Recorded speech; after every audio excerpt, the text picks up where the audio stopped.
Terkait gugatan cerai dari Sherina Munaf terhadap Baskara Mahendra seperti apa? Baik ya, gugatan perceraian atas nama Sherina Munaf yang kita kenal Sherina Munaf ya, itu sudah masuk ke Pengadilan Agama Jakarta Selatan, terdaftar tanggal 16 Januari 2025 ya.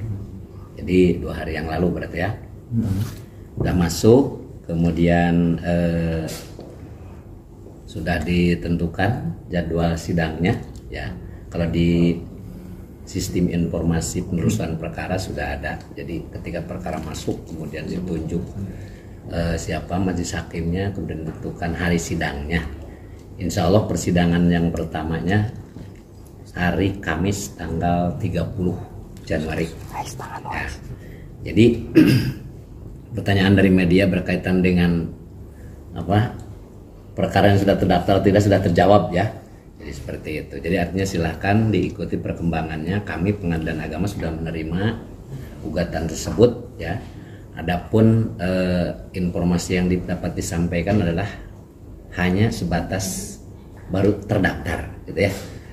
Karena kalau kaitan dengan apa yang digugatnya segala macam nanti lihat perkembangannya di persidangan. Dan register itu termasuk nomor perkaranya Pak? Baik, register nomor perkara. Oh ada, sudah daftar nomor 325 PDT.G 2025 PA Jakarta Selatan ya. Jadi kalau suratnya itu tertanggal 14 ya, 14 Januari baru didaftar atau terdaftar di Pengadilan Jakarta Selatan tanggal 16. Yang ya, mendaftarkannya Sherina sendiri atau diwakili oleh kuasa hukum? Dia diwakili oleh kuasa hukumnya ya. Kuasa hukumnya ini Arifin and Associates ya. Ada sudah terdaftar ya. Jadi pakai kuasa ya. Pendaftarannya adalah melalui ekor ya. Jadi pendaftaran secara apa namanya? Online gitu ya. Jadi terdaftarnya persidangan juga nanti persidangan secara litigasi biasanya seperti itu ya. Jadi kalau perkara yang sudah didaftar secara ekor ya, ekor itu kan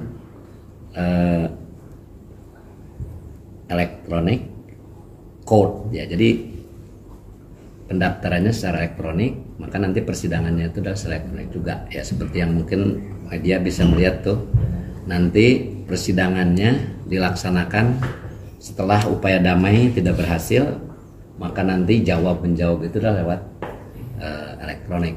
Berarti bisa disebut bahwa sidang perdana keduanya harus hadir Pak ya? Wajib ya. Dalam undang-undangnya memang wajib hadir karena memang wajib didamaikan dulu gitu ya. Jadi dalam perkara ekor atau litigasi itu nanti yang wajib hadir para pihak itu pertama ketika upaya damai ya. Karena wajib didamaikan menurut undang-undang. Kemudian ada peraturan Mahkamah Agung tentang proses mediasi di pengadilan. Kemudian nanti setelah selesai jawab menjawab, mereka wajib hadir lagi pada saat pembuktian. Jadi pada saat pembuktian mereka sama-sama juga harus hadir gitu ya. Nah itu ada dua momen yang mereka pihak-pihaknya harus hadir gitu ya. Jadi nanti kalau contohnya awak media itu mau melihat perkembangannya, itu paling-paling sidang pertama sama sidang pembuktian. Kalau sidang-sidang yang lainnya kan melalui email gitu ya, cukup di-upload di aplikasi gitu ya, aplikasi Ekot ya, mereka sudah ya jawabannya, repliknya, duplikasi seperti itu ya. Pak Suryana, ini hanya gugatan cerai aja atau ada gugatan? Ya, hanya gugatan cerai, murni gugatan cerai ya. Jadi tidak ada akumulasi gugatan dengan yang lainnya, hanya perceraian aja. Kalau kami lihat sepintas dari gugatannya, ya hanya perceraian saja. Kuno gini berarti nggak ada ya Pak? Tidak ada. Pokoknya tidak ada akumulasi dengan apapun. Kuno gini atau juga hal-hal yang lainnya gitu ya. Ini murni hanya gugatan perceraian. Masuk laporannya kemarin banget Pak. Kenapa? Kemarin masuk. Iya, tanggal 16. Ya.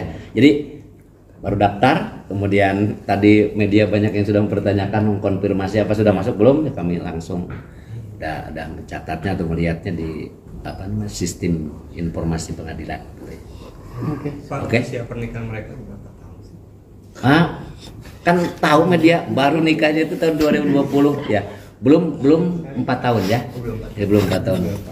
2020 kan pernikahan mereka. Ya. Oh, sidang pertamanya agendanya apa Pak? Agendanya upaya damai. Upaya damai. Tanggal 30 berarti 2 minggu ya. Sidang pertama itu biasanya agendanya agenda untuk upaya damai. Kalau para pihak dua-duanya hadir, maka langsung upaya damai. Iya. Mereka diperintahkan didamaikan dulu oleh majelis hakim, kemudian nanti juga diperintahkan untuk melakukan mediasi dengan mediator. Ya, kalau semuanya datang. Tapi kalau contohnya belum datang, terus salah satu pihak biasanya majelis hakim memerintahkan kepada para pihak atau melalui kuasanya untuk hadir pada sidang berikutnya, tujuannya untuk mediasi. Itu kan wajib hukumnya. Iya. Ya. Oke, Pak. Oke. Alasan yang disampaikan ada mungkin? Alasannya belum boleh disampaikan di sini karena perlu pembuktian nanti kan. Jadi ini sifatnya rahasia dan juga nanti sidangnya tertutup untuk umum. Jadi kami belum boleh. Itu termasuk pokok perkara. Tapi kami yakin para awak media pasti tahu kenapa sampai perkara yang diajukan. Tahulah kesibukan mereka ya dengan kerjanya masing-masing. Ya. Kalau dari alamat apakah udah terpisah semuanya? Oh sudah terpisah ya. Alamat sudah terpisah. Ini kalau penggugat ini beralamat di apa namanya di Kebayoran Lama. Kemudian kalau tergugat alamatnya itu di Serpong, Tangerang. Udah pisah rumah berarti Pak ya? Ya, ya. Lihat dari ininya. Ya. Oke ya. Oke. Ada yang mau nanya lagi teman-teman? Cukup. Cukup. Oke ya. Oke, terima kasih.